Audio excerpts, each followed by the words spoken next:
अस्सलाम नाज़रीन, मैं हूं असद अली तूर अपने प्रोग्राम असद तूर अनसेंसर्ड में। कल इमरान खान साहब ने असम्बलियां तोड़ने का ऐलान किया है।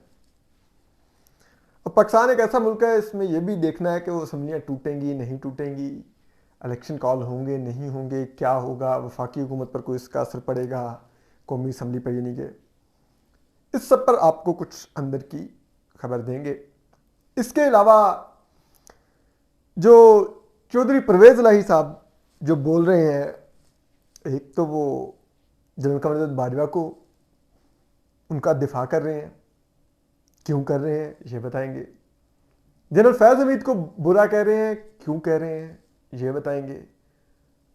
वो परसों रावलपिंडी आए थे, किस लिए आए थे, क्या कहा गया उनको, इस पर बात करेंगे।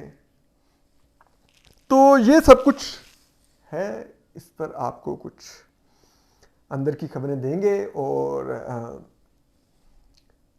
एक जो खबर और है वो है कि कल लंच पर मुलाकात हुई है मियां शहबाज शरीफ साहब की, प्राइम मिनिस्टर की, नजीम सेठी साहब से, और जो उनकी वाइफ हैं जुगनू मोहसिन साहबा, उनसे।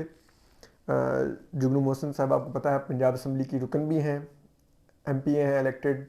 नजीम सेठी साहब सीनियर जर्नलिस्ट भी हैं, फॉर्मर इंटरिम सीएम पंजाब भी रहे हैं और फॉर्मर चेयरमैन पीसीबी भी रहे हैं।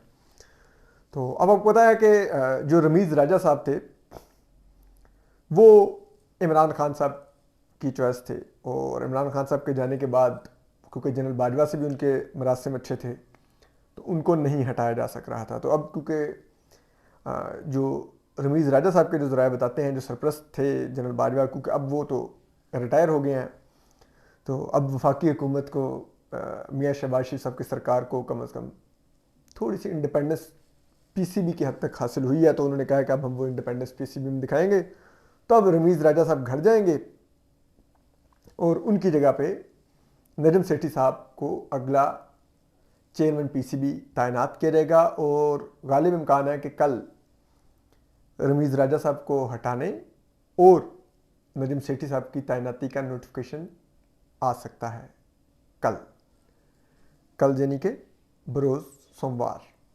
तो एक तो ये खबर है। दूसरी ये है कि आपको मालूम है इमरान खान साहब ने असम्बलियों की तहलील का ऐलान कर दिया, 2 प्रोविंशियल असम्बलीज पंजाब और केपी की। अब उन्होंने अगले जुमे तक का वक्त लिया।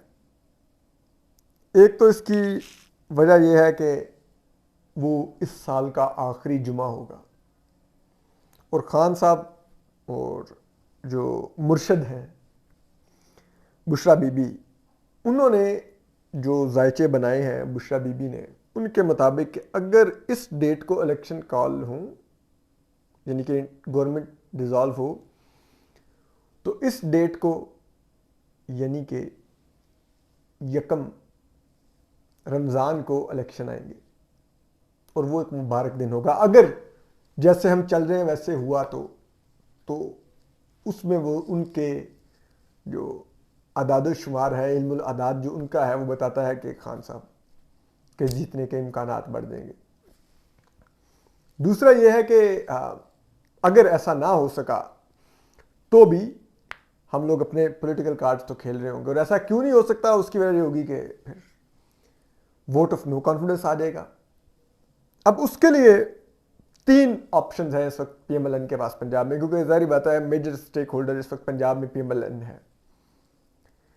एक ऑप्शन यह है कि वो वोट ऑफ नो कॉन्फिडेंस का मोशन मूव कर दें सीएम पंजाब चौधरी परवेज इलाही के खिलाफ। उस सूरत में उनको कम से कम 186 मेंबर्स शो करने हैं। एक तो ये ऑप्शन है। उसमें यह है कि पीएमएलएन के पास फिलहाल पीटीआई के लोग पीटीआई नहीं स्विच कर रहे, क्योंकि एक तो पिछली दफ़ा जिन्होंने स्विच की उनकी उन्होंने हार देखी कि वो कितने बुरी तरह हारे। दूसरा वो देख रहे हैं कि पीटीआई इस वक्त पंजाब में एक पॉपुलैरिटी इंजॉय कर रही है, तो अगर पीटीआई में रहे तो जीतने का इम्कान भी है। तो एक तो ये मसला है, तो पीएमएलएन के लिए 186 मेंबर्स शो करना तो इशू है चौधरी परवेज इलाही को हटाने के लिए अदम एतमाद की तहरीक से। फिर दूसरा ये है कि वो कहें गवर्नर को कि गवर्नर बलीगुर रहमान साहब चौधरी परवेज इलाही को कहें कि आप वोट ऑफ कॉन्फिडेंस लेके दिखाएं। उस सूरत में पीएमएलएन को vote of no confidence file करने की जरूरत नहीं है अपोजिशन को पंजाब असेंबली में।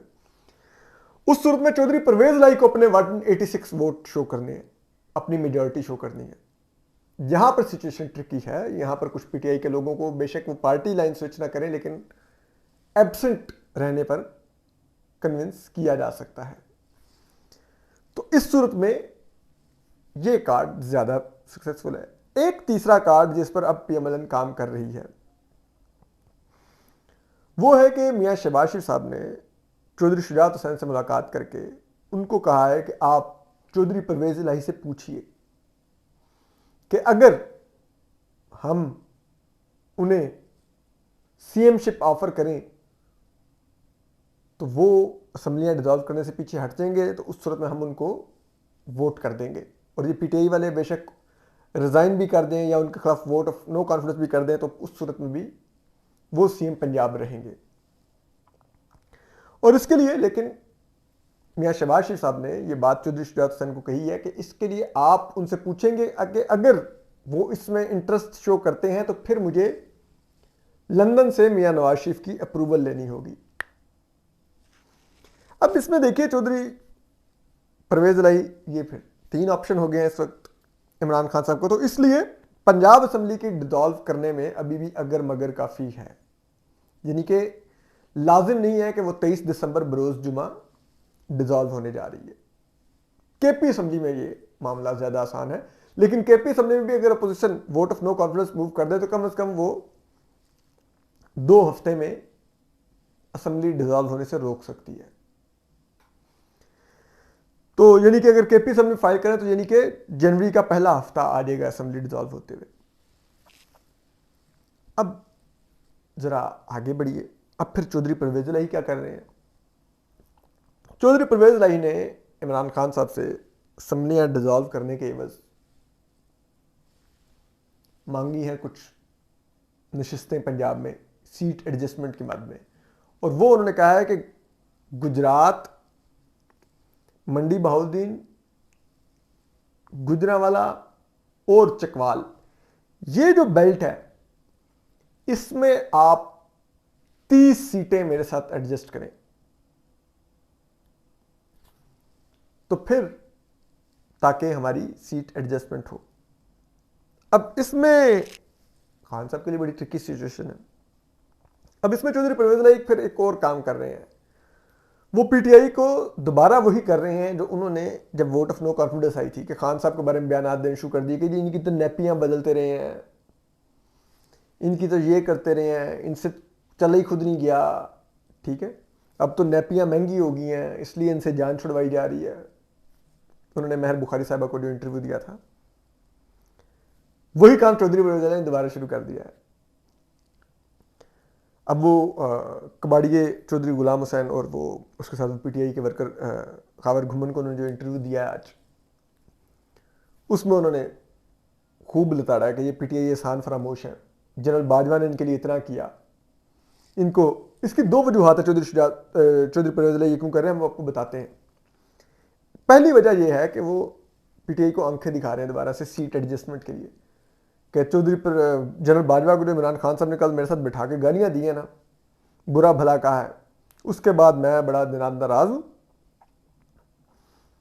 बल्कि 3 वजूहात है। उन्होंने कहा कि जिस वजह से मैं बड़ा नाराज हूं, और अब अगर जनरल बाजवा को दोबारा बुरा भला कहा तो फिर मैं जवाब दूंगा, पूरी काफलिक बोलेगी और हम ये बर्दाश्त नहीं करेंगे। ठीक है, ताकि वो नाराजगी का इजहार कर रहे हैं, पीटीआई को बता रहे हैं कि देखो मैं इस वजह से नाराज हूं, तो हो सकता है पंजाब असेंबली तहलील ना करूं। जो मैंने खान साहब को कहा था कि मैं तहलील कर दूंगा, लेकिन खान साहब ने जो ये हरकत किया ना जनरल बाजवा को बुरा भला कहने की, जो एहसान फरामोशी की है, तो वो फिर मैं पंजाब असेंबली तहलील नहीं करूंगा। तो फिर जाहिर बात है पीटीआई को मनाने के लिए उनसे नए सिरे से रिव्यू करना पड़ेगा, तो नए सिरे से रिव्यू करना पड़ेगा। तो फिर वो जो 30 सीटें मांग रहे हैं चौधरी परवेज इलाही, तो उसके ऊपर उनका जरा अपर हैंड हो जाएगा चौधरी परवेज इलाही का कि 30 सीटें दो तो नाराजगी खत्म। दूसरी वजह यह है कि आपको मालूम होना चाहिए कि जनरल कमरुद्दीन बाजवा जो थे, जब इमरान खान साहब, जो कि चौधरी मुनीर सलाई खुद इंटरव्यूज में कह चुके थे, हामिद मीर साहब को उन्होंने बीपर दिया था कि उन्होंने पूछा कि आप कैबिनेट का क्यों नहीं हिस्सा, तो उन्होंने कहा कि हो सकता है इमरान खान को मेरी शक्ल नहीं पसंद।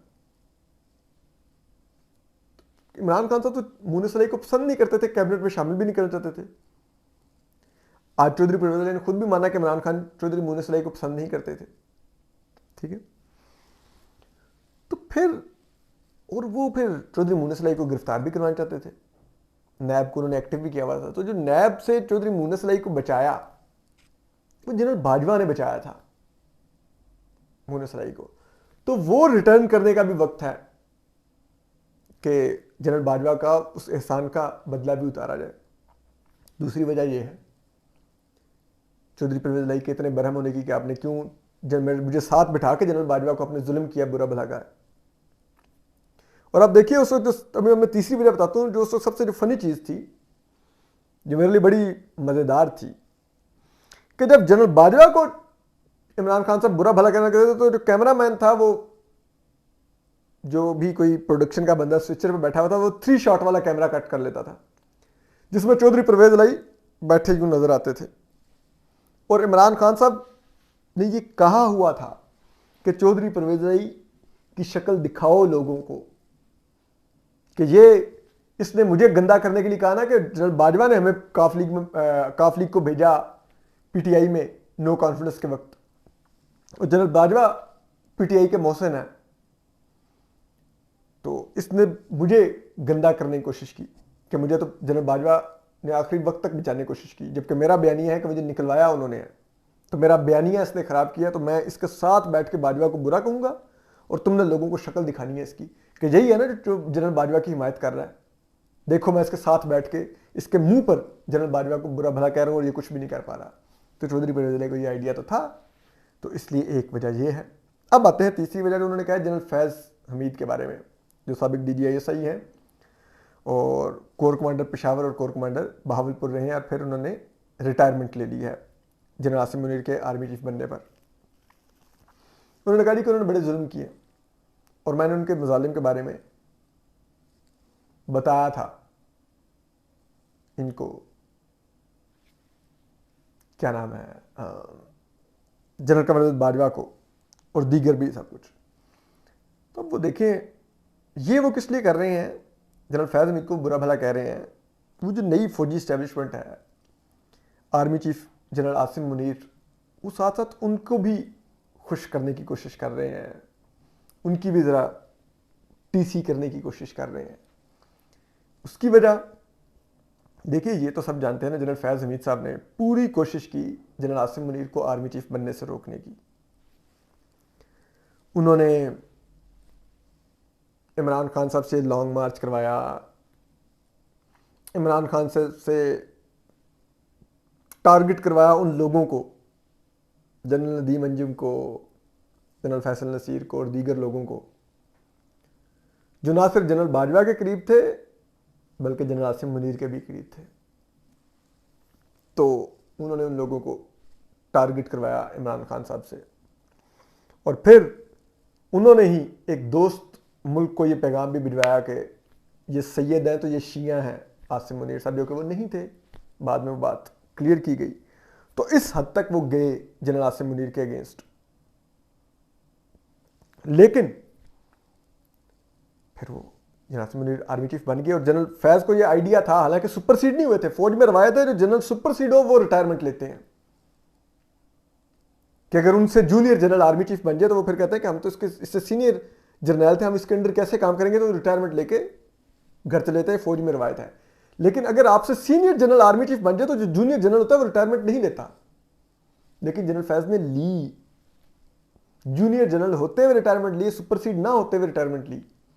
उसकी वजह ये थी क्योंकि उनको मालूम था कि उन्होंने जनरल आसिम मुनीर के साथ वो कुछ किया है कि अब अगर ये आर्मी चीफ बनेंगे तो ये इनको कोर से हटा के GHQ में कहीं खुड्डे लाइन लगाएंगे, जैसे मिर्जा असलम बेग ने जनरल हमीद गुल को लगाया था खुड्डे गुल लाइन।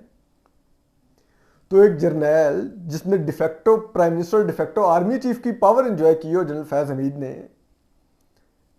ठीक है, वो तो अपने आप को लार्जर देन लाइफ एक करेक्टर समझता होता है, जो कि जनरल हमीद गुल भी समझते थे कि जब उनको हटा के वो फेंका गया DGISI से, तो उन्होंने कहा कि मैं तो रिटायरमेंट ले रहा हूँ। वो रिटायरमेंट लेके घर चले गए इस्तीफा देके। तो सेम फैज का भी यही, उनका भी दिमाग तो वहाँ पर था और उनको यही पता था कि अब आसिम मुनीर साहब की टर्न है, अब जो अगले अप्रैल तक का मेरा टाइम होगा उसमें आसिम मुनीर साहब मुझे रगड़ा लगाएंगे, तो उन्होंने कहा इससे बेहतर है कि रिजाइन देके घर भागो। तो उन्होंने जनरल बाजवा से कहा कि जाते जाते मेरी रिटायरमेंट की फाइल साइन करके जाए। तो जनरल कमरदर्द बाजवा ने आखिरी दिन जो अपने प्लाट और रकबे और पेंशन और दीगर मराहत की फाइल पर दस्तखत किए, उसके साथ जो दूसरी फाइल पर दस्तखत किए वो थी जनरल फैज हमीद की रिटायरमेंट की जो समरी थी, जो फिर जाके डिफेंस मिनिस्ट्री से अप्रूवल हुई और उनकी प्राइम मिनिस्टर से, और वो घर चले गए। तो अब इसीलिए चौधरी परवेज इलाही ये तमाम अंदर की रिफ्ट जानते हैं, तो इस वक्त वो साथ साथ खुशामद भी कर रहे हैं army chief general Asim Munir की। अब देखें, अगर इमरान खान साहब वाकई सिविलियन सुप्रीमेसी पे कोई यकीन रखते हैं और उसकी कोई लड़ाई लड़ रहे हैं, और कोई सिविलियन बालादस्ती की लड़ाई लड़ रहे हैं और कोई जमहूरियत की लड़ाई लड़ रहे हैं, तो असूलन उनके तो अलाइक कोई ऐसी पार्टी, अगर उन्होंने फैसल वाडा को इसलिए पार्टी से निकाल दिया कि बकौल इमरान खान साहब के वो मेजर जनरल फैसल नसीर की जुबान बोल रहे थे और उन्होंने पार्टी की पीठ में छुरा घोंपा है, तो फिर चौधरी परवेज इलाही सीएम क्यों हैं? उनको क्यों नहीं निकालते आप? उन्होंने आपकी FIR ना कटने दी गुजरांवाला में, वो वजीराबाद में थाने में, जहां पर आपका कातलाना हमला हुआ। क्यों है वो आपकी पार्टी? और आप उनके साथ फ्यूचर की सीट एडजस्टमेंट भी कर रहे हैं, जबकि वो बबांगे दोहल आपके इस टाइम जो एनिमी नंबर 1 जनरल कमरदर्द बाजवा है उनकी हिमायत कर रहे हैं चौधरी परवेज इलाही। ठीक है, वो बबांगे दोहल आपके सबसे जो लाडले हैं जनरल फैज हमीद, उनको बुरा भला कह रहे हैं। वो आपके बयानिए को पंक्चर कर रहे हैं कि आपको जनरल कमरदर्द बाजवा ने निकाला है। वो आपको गंदा कर रहे हैं कि आपके मोहसिन इमरान खान साहब शर्म करें, आप क्यों जनरल बाजवा के खिलाफ बयान दे रहे हैं? तो वो क्यों आपके एलाए हैं? क्यों फ्यूचर के लिए भी आप इलेक्शन में उनको एलाए लेने जा रहे हैं? आपको तो कहना चाहिए चलो चौधरी परवेज इलाही निकलो, मैं अब मुझे फौज न्यूट्रल चाहिए, फौज सियासत से बाहर चाहिए, और मैं अब ये करना चाहता हूं। तो कोई अगर कोई बूट पालछी है वो अब मेरी पार्टी का एलाय भी नहीं होगा, मेरी पार्टी के अंदर भी नहीं होगा। तो समझ आए? तो खान साहब भी देखिए, जनरल कमरदर्द बाजवा जिनको आजकल बुरा भला भी कह रहे हैं, मजे की बात यह है कि जिनको आज इमरान खान साहब ने सहाफियों से मुलाकात में कहा कि जनरल कमरदर्द बाजवा फाइनेंशियली करप्ट भी थे, उन्होंने मुझे निकाला भी। तो अभी रिटायरमेंट से एक माह पहले आप क्यों कह रहे थे कि जनरल कमरदर्द बाजवा को एक और एक्सटेंशन दे दें, और जब तक अगला इलेक्शन नहीं होता जनरल कमरदर्द बाजवा बतौर आर्मी चीफ कंटिन्यू करें? वो तो एक बकौल आपके करप्ट जनरल थे, उन्होंने आपको निकलवाया था। वो मीर जाफर मीर सादिक थे पाकिस्तानी सियासत के, उन्होंने मुबैना तौर पर साजिश की थी आपके खिलाफ। तो आप उनको एक और एक्सटेंशन देने की क्यों बात कर रहे थे? इतना भी मतलब क्या बात है? तो ये सब है, तो देखिए अब क्या होता है। अपना ख्याल रखिए, सलामत रहिए, अल्लाह हाफिज।